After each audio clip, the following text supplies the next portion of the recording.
So this is what I took at my mother's house yesterday. And every single house in the subdivision, with the exception of the people that have paid. Hey, here's Adrian. Oh, yeah. I did those signs for him, by the way. You did? How cool is that? He's working on our house and our neighbors, and Oh, wow. And he's doing an exceptional job. he's amazing. That's a lot of creeps. The only people that don't have houses that look like this are the people that have paid something like $2,500 to have their property cleared. And being that my mother is, she'll not like me for saying this, but 78 and just retired from teaching this year, I didn't feel like that was the best use of her money. But you can see she's got everything, including the sinks and tubs, fairly heirlooms, important papers, because who knew it was going to be like this. 35 wheelbarrows of clothing, I was told.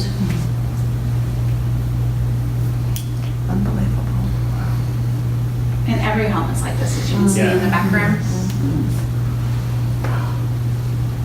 So it's heartbreaking, and I have not let my mother, I mean, I can't stop her, but I've requested that she not go to her house at this point, because there's a very big difference between seeing the pictures of something like this and being there when it's an actuality, and the smells, and because the neighborhood still is horrendous in terms of smells and sights, and that's not something that anyone needs to see, and I don't want my mother to see it. So I'm doing my best to help her, hence no makeup except for lipsticks, and my nails look terrible because of all the down and gritty work that I've been doing for her. So how much water, and thank you so much for coming today. Oh, It you're means the world to us, because we want to make sure that we're supporting all of our clients like you and your mom at the highest level that we possibly can. And so you're having the moment to be able to come tell your story. It's just incredible to us, and so I just really appreciate it. So Carey, can you tell us how much water was in your mom's house? About 28 inches inside, nearly 36 outside, Okay. and it sat there for 2 weeks before we could even get in to assess what was going on with the damage and the loss.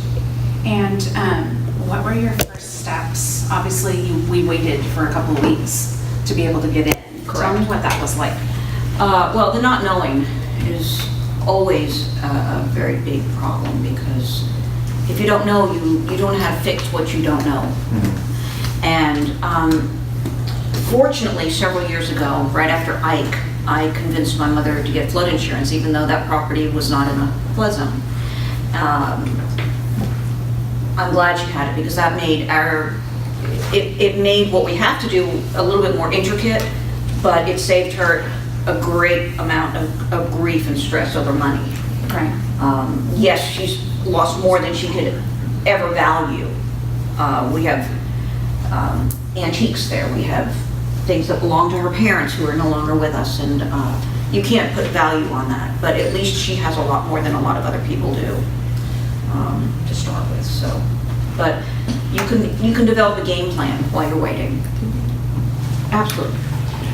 You can develop a game plan while you're waiting. So you call FEMA and you start thinking about everything in your house that you could possibly have to write down, and make sure that you're covering at least the basic points. You look up furniture repair companies who might be able to fix what you might be able to save.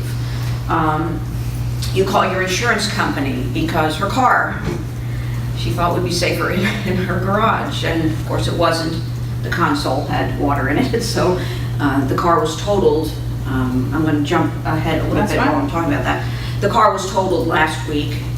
She had rendered comprehensive insurance on her car, so insurance was going to cover that. State Farm took care of that. She was given a rental car because she had rental insurance.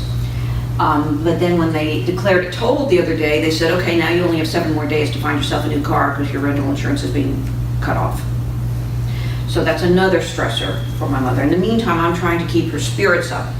She came with an overnight bag of cat food, and that's pretty much it, because she figured she'd be able to go back shortly, and that wasn't the case. She'll be with me until she figures out what it is that she needs to do. Thankfully, I did not flood, so that we all have a place to live now. But you start making lists. I'm a list maker.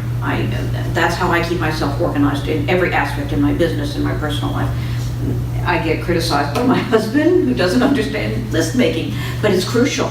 It's crucial. I reached out to people like Christy, who could give me referrals to a wonderful remediation company. So I had to find out information about that as well. Excellent. Those were the first steps. And then, of course, finding out what FEMA covers, what it doesn't cover, what your strategy has to be with FEMA. So I want to step back for just a moment because I want our agents, and even if they're not in the room today, they're going to get to see this at some point in time. I want them to understand. So your mom evacuated on what day? Okay, so we finally convinced her to get out on Friday. She did not want to come. She did not think it would be so bad. And I said, Mom, last year when we had the Memorial Day flood, Right. you couldn't get down Mason Road. We tried. We could, from 2 different directions. People were water skiing down the street. I said, this is supposed to be a million times worse, and you have to get out. And it took 3 of us to convince her to get out. Right. And so she came on Friday, and then it started on Saturday, I believe. Right. So we're looking at the 3rd week of August, Mhm. and the insurance company just totaled your mom's car when? Last week? Last week. Okay. So that's an opportunity for us as realtors to be able to offer that support of, hey, can we help you with transportation? Can we help you get to your car? Because she had you for that, but for our clients that don't have that, that was a long time to go without transportation. Absolutely. And fortunately, she had a place to stay. Right. So, and a lot of people were not that lucky. So that was one issue we didn't have to worry about. And the other thing that I just heard you say, and I just want to recap to make sure that I understand it correctly, was the thing that helped you during the period of time of not knowing was having the ability to put the resources in place so when you could get back into the house that you would be ready to go. Absolutely. I'm a planner. I plan everything out, and I'm a go-getter. So I do what has to be done, and I can fall apart later.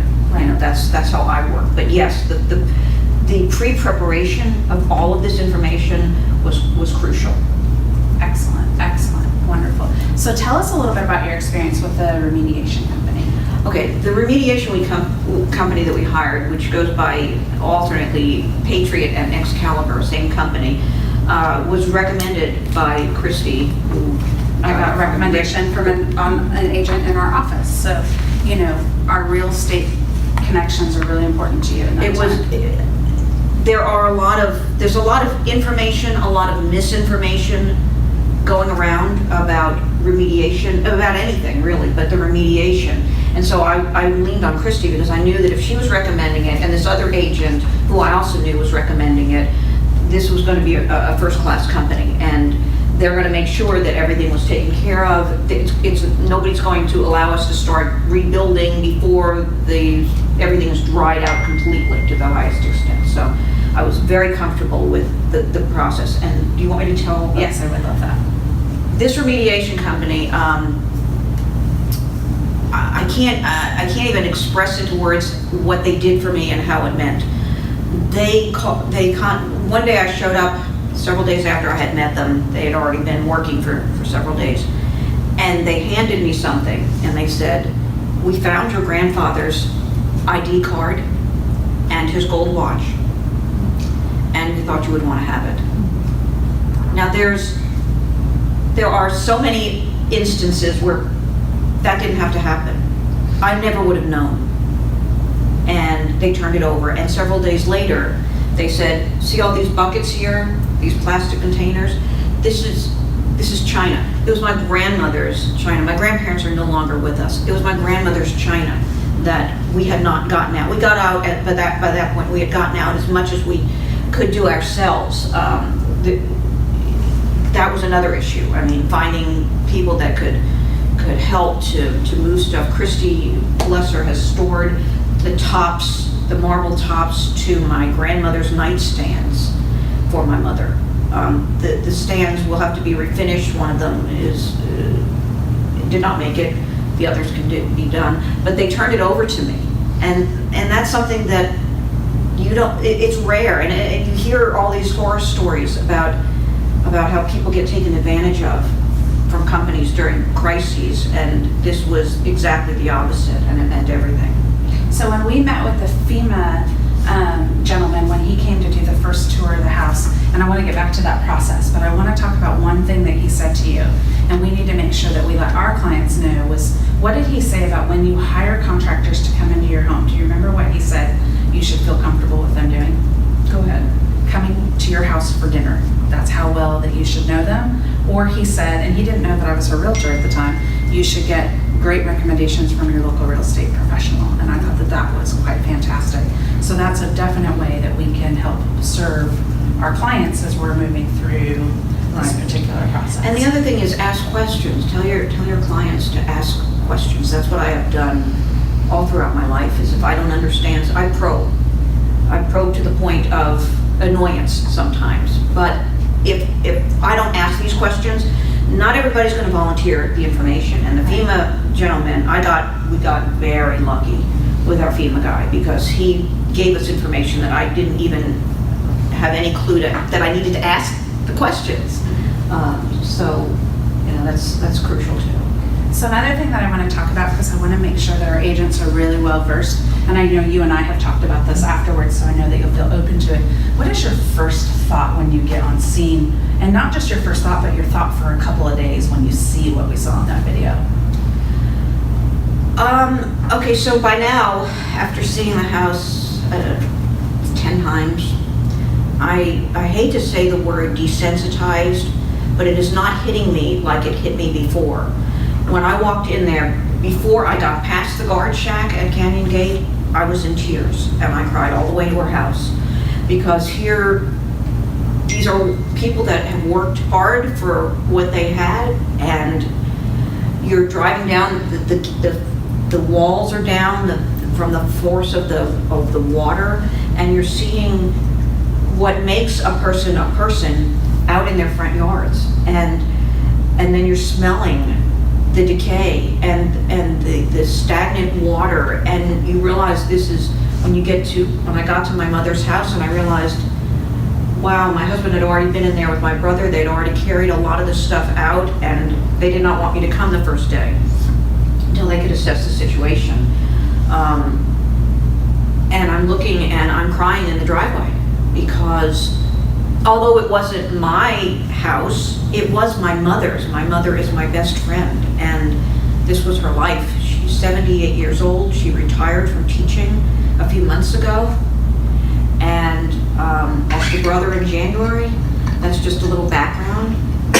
But all these people have stories to tell, and reasons why they're going to make the decisions that they're going to make, and that's another thing that I don't know if you want to touch on. Yeah, we will definitely get to that. So when I first ran into Carey and I went over, and all I could do was give her a big hug, because I spent probably a couple of days with them over a course of a weekend, and I just kept hearing everything is destroyed, and it does, it feels like that. I mean, I felt like that. When I pulled in, man, I had goosebumps.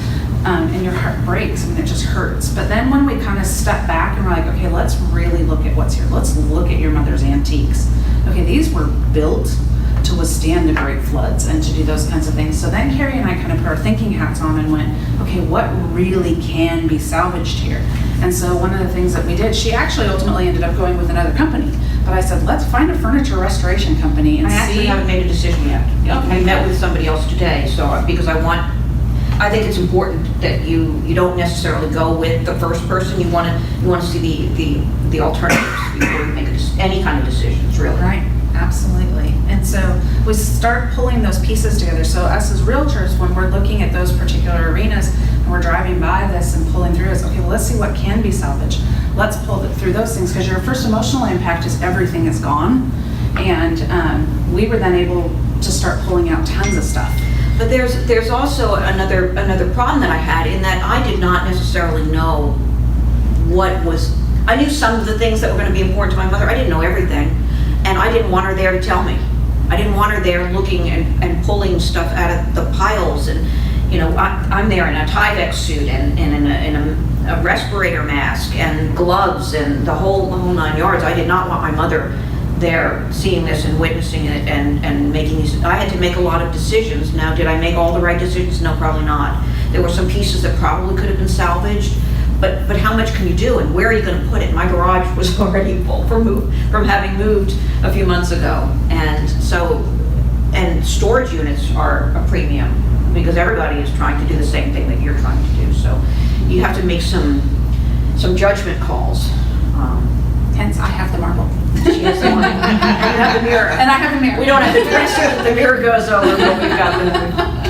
Awesome. So I would love to hear just a little bit about your experience, and I was with you, so I'll try to plug in as we can because I know the day was overwhelming. But when the FEMA inspector came through, he gave us a lot of really great information. So can you share some of that with us? I can share some of it. Some of it I want to make sure that that I don't say more than I need to say. Right. But because she had flood insurance, again, she's in a different position than a lot of the other people that did not have flood insurance. So for the clients that and the people that do have flood insurance, my husband went in that first day and before anything was removed, took 1,500 pictures. Well, over the course of a few days, 1,500. So then I had to, now fortunately I know Photoshop and I are friends, so I was able to do batch processing and get things printed out, several to a sheet, and I didn't have to do all the handwork on that. But I printed out, it turned out to be over 200 pages of 6 to a page items that I then had to go through. And what he suggested is, if you see a paper clip or a pen, you write it down. Because in most cases, your structure is $250,000 and your contents are $100,000. Now, I can't give him $100,000 on paper because they're going to devalue and depreciate her things. He did tell us that it would be best if things were less than 5 years old. So you really want to focus on the things that are that, but he said write every single thing down. And so now what I've started to do is I take those items and I'm going online, whatever I can't find receipts for. I've called Chico's, I've called Star Furniture, I've called Gallery Furniture, all of these places, so that I can try to get the receipts for what you paid for over the last few years. So I have stacks of that. Then I go online and I say, okay, this is a picture of a Cuisinart blender. So now what is Bed Bath & Beyond sell for? Not the sale price, the actual price without sale. Because when you go to the FEMA website, across the top, the things that they ask you for, they're going to ask you what room it was in, they're going to ask you what the description of the item, they're going to ask you the age of the item, they're going to ask you how many of that item there are. And the crucial thing that I found, and he didn't tell me this, but I found this on my own once I got the right, it's contentscollaboration.com or .org or something like that, is it asks you what it would cost to buy today. And that's big. That is a big thing, because there's a big difference between my mother having bought something that on sale that she can no longer get on sale and what it's going to actually cost her to go out and buy it tomorrow. So that was really important as well. But he said make lists and value that. What am I forgetting? And they don't recognize sets. So that's a huge thing to be sure to tell your clients, because working on this has not been a 2-hour process, correct? I am working on this. I cannot tell you how many hours I have already devoted to this. And what I did also was I set up a spreadsheet in Excel first, because then I can do automatic calculations across, how many items times what price equals what, and then total it down. So I have a running total on the bottom, and I'm at X amount of dollars now. How much more do I need until I have that comfort zone? He told me yesterday that there should be like an approximate 20% depreciation value. I'm not going by that. I'm going to list every single thing I can think of and every single thing I can find, and then total it at the bottom. And I'm going to go way over. I'm already over what I need to be, but I have to be to make sure that she gets the most value for her money. And so what Christy means by sets is your kitchen table and chairs.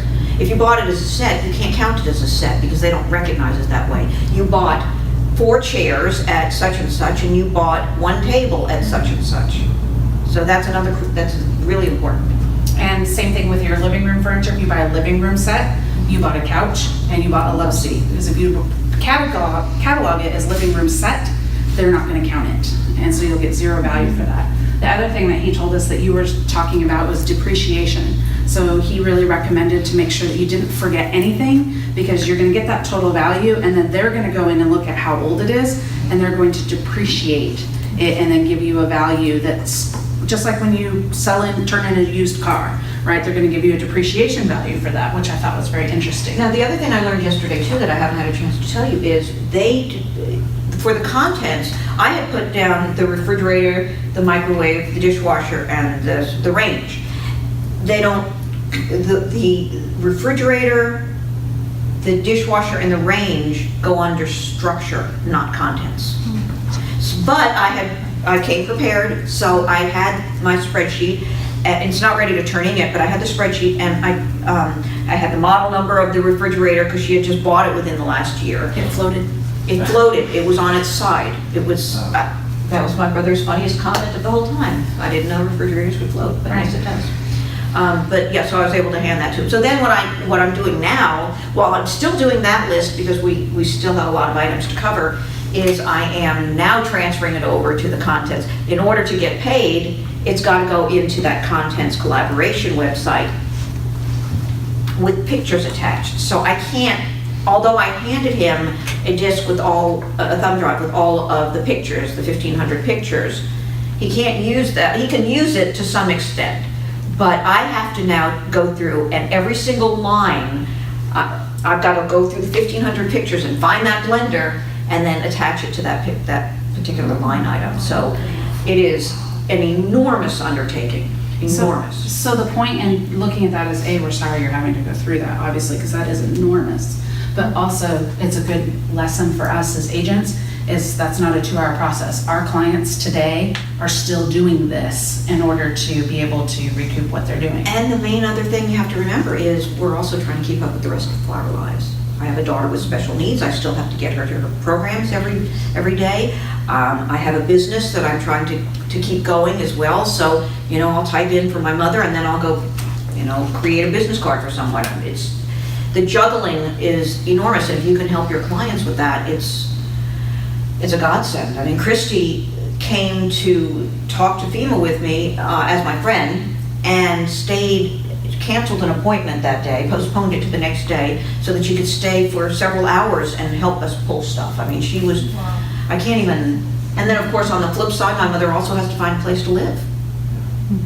I mean, she can stay with me as long as she wants to, but she wants her own space. She's used to her own space. So Christy, I'm relying on Christy for that as well, to give me some help with that. So there was a couple other things that he told us about tile. So they can pay you to grout the tile, and we hear this a lot on the forums, so I wanted to talk about this. So he said they can pay you to clean the tile and grout the tile. However, if it's still intact, that's all they can have you do. So what did he recommend you have the remediator do? Take the tile. Take the tile out. And there's a really, the people, I got myself on the Canyon Gate Facebook page, and I'm reading everything that's going on there. Mm-hmm. And some of what's going on there kind of scares me, because there are people that say, no, I'm just going to clean the tile. And I'm looking at this and I'm seeing these little black worms that are on my mother's kitchen floor that were on, because grout is porous and thickset is thinset is porous. Right. And so you're going to get all that moisture that sits for 2 weeks. You don't want that in your house. I mean, you want those floors taken out. He did take I made the remediator to take the tile away from the fireplace as well, because that was on the ground, and then the front hallway, the kitchen, and then FEMA told me yesterday they were going to the fireplace itself. They were. Oh, that's good to know. That's good information. That's very good information. So a lot of us have, he talked about baseboards, and I don't know if you remember this, but a lot of us have that nice big thick baseboard. And he told us during that period of time that if it's a 2-inch baseboard, that they don't have to see it under the water line, they just cover it. But he says if we have those nice big thick baseboards, which I have in my house and a lot of new construction homes do, he said that he actually physically had to see that it was under the water. And I thought that was really interesting in terms of what he shared with us in terms of that. What did he tell us about the windows? Did you have the remediator remove the windows? Well, I don't want the windows removed right now because of the security issue. Right. The doorways, her house is 19 years old, the doorway, and the builder wasn't the greatest, and the doorways swelled, the door swelled, and they had to break down the door in the backyard to get into the house, and then they had to figure out a way to lock again. But they're single pane windows in the house. And the water did not, well, it was flood water, they said that came in Yeah. and up through that, but what do you? So what he told us is that a lot of the remediation companies, we have to remind our clients that the remediation company gets paid to remove things, and they get paid based on the volume of what they remove. And he said that he could cover the windows because we could show the water line was well above the windows if the windows stayed intact, because that was the contractor line item versus a remediation line item. He said, however, if we allowed the remediation company to remove the windows, that he couldn't cover them because they were no longer intact and they didn't need to be repaired or replaced in terms of those particular pieces. There's something else too that I just have to think about. The upper cabinets, he said, do not remove because they did not flood. Remove the lower ones, but they will not cover the upper ones. I said, but they're not going to match. And he said, we can't cover them. But he did tell me to take the doorknobs and put them to the side, which we didn't end up having them do for whatever reason, I guess time. But because then they can't cover the doorknobs, but they can count them and find out how many doors there were. But I had them rip up the shower, all the nice travertine that she had done in there. I had them rip out the bathtubs, the toilets, and you can see underneath where the toilet had been how much awful water was in there. I mean, there's E. coli in the water and who knows what else. So we walked through this last Sunday with your remediation company after they got everything out and cleaned and they had sprayed for the mold. And we were doing a walkthrough with them before they brought the dryers in. And we noticed something that was starting to happen along the outside of the walls due to all the moisture. Can you share with us what that is? Mm-hmm. Yes. The remediation gentleman said that my mother now has termites. Now, not the actual termites, but the trails and the mounds that the termites leave, and that's within her walls. So, and there's also a little area that you can see the outside of the house in the closet. Yep. Where mice. And they said that that was really common, that they're seeing that a lot now because the moisture that collected behind the insulation and the siding ended up being the perfect haven for termites, because where there's a little bit of moisture, other little bugs come in and that's what they feed on. And so I have to get a company out there once. Now the drying units are in there. They've been in there for all week. So that's, it's on Tuesday. They've been in there since, what day did you come out? Sunday. Okay, so they've been in there since Monday. No, you came out Sunday? Saturday. That's okay, right. So they've been in there since Sunday. And he said it's between 5 and 10 days before it can completely dry out. And there are people that are starting to rebuild and it scares me. Yeah. Because, you got to think about, and there are neighbors that have not even been in their homes yet. Mm-hmm. And for one reason or another, and that's scary too. Yeah. So moving through this process and everything that you've experienced and all those particular pieces, if you could give us some nuggets of advice on how we could walk out and serve our clients at the highest level, starting today, what are some things that we as real estate professionals could do to assist these people in need? One of the things I like about working with you is you're my realtor, Right. but you're my friend. Exactly. And you got to make sure they understand that distinction, because you don't want to be seen as, hey, I see a sale coming up, I see a purchase coming up, and the first time you see that, that's not what people need right now for sure. They need to know that you're their friend, you're there for them, you really want to help. If you can go, when Christy came over, I just wanted to cry when she came over and actually got in there and helped me. And met with FEMA with me because she was asking questions that I did not think to ask. And I can imagine if my mother was having to deal with this. You're so overwhelmed generally over all of this, not only the way to keep your life going the way you knew it, and the way that you have to move forward to your new life, your new normal. whatever you can do to be there and give them the resources. The website, the Facebook page that you started on Hurricane Harvey with all the resources, that's a great help. See what they need, you know. Say, hey, look, if you need a furniture remediation company, if you need a mold remediation company, whatever, you know, just let them know that you're there for them. And Christy has been. She's been keeping in contact with us. She's not pushy. I mean, she knows. I mean, I think I know which way my mother is leaning, and she's working several different angles for us, whether we rebuild or whether we decide to make another decision. Everybody's situation is different too, and that's another thing to remember. The people on Facebook, on the Canyon Gate page, that are criticizing people that say, I'm not moving back, they have reasons. Everybody has a reason. That was my Tuesday ticket for today. Everybody has a reason. There's a woman there that said, hey, I can't move back. I have 2 children that are medically fragile. I can't bring them into that community, period. That's it. There are people that are like my mother, not necessarily her, but I heard a gentleman that's retired. He's going to downsize now. He's lost everything. There's nothing left, or almost nothing left. So you can't, you've got to understand, give them the options that they need to be able to move forward.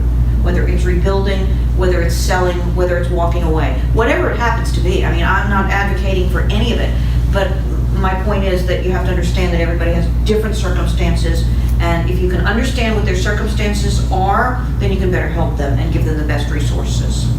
So there were several times that you called me and said, Christy, I need this information. And there was a few times that I said, gosh, Carey, I just really don't know. Was that upsetting to you? No, because I appreciate your honesty, but I can see where it might be to some people, because they're just grasping, they just need. Right. What you did say was, I don't know, but I will find out. So if you don't know, find out. Or at least know where to refer them so that they can get the best, the best information on that. So if she had just said, I don't know, then that's very, very different than saying, I don't know, but I will find out, and that's what she did. So that's important. Excellent. Well, I just love and adore you, and I appreciate you coming and sharing this with us, because I think it's important for everybody to be able to hear that voice, and I know so many people are so knee deep into it, it's hard to give that voice, and we all want to serve our clients at the highest level. And if there's any questions that you think of that you can relay to Christy, you can call me. She can give you my number. I'd be happy to answer them. I'm sure there's a lot that we're forgetting. There's just so much that it's hard to keep everything straight. I mean, my mother worked for Topps Chewing Gum in the 1960s, and throughout the 60s, 70s, and 80s, she saved baseball cards. And I posted pictures on my Facebook page of the baseball card drying process, because they had to be separated and dried out before I could take them yesterday to a company that's going to evaluate and find out exactly how much money she had in baseball cards, because that's, rather than just throw it away, which I'm going to have to do anyway because they're worth nothing now, what were they worth? And so that was a resource that I was able to come up with. So it's little things like that, but you know, just inventory. And going forward, I would suggest, this is exactly, once I get her squared away, I am taking pictures of absolutely everything in my house, top to bottom. I have plenty of stuff done. So, well, I just thank you so much, Carey, for coming today. I know it's not anything huge, and I know your mom's trying to reset up her kitchen, so I brought this little gift for her. Thank you so much. We adore you. I like you too. Thank you, everyone. Thank you for being here.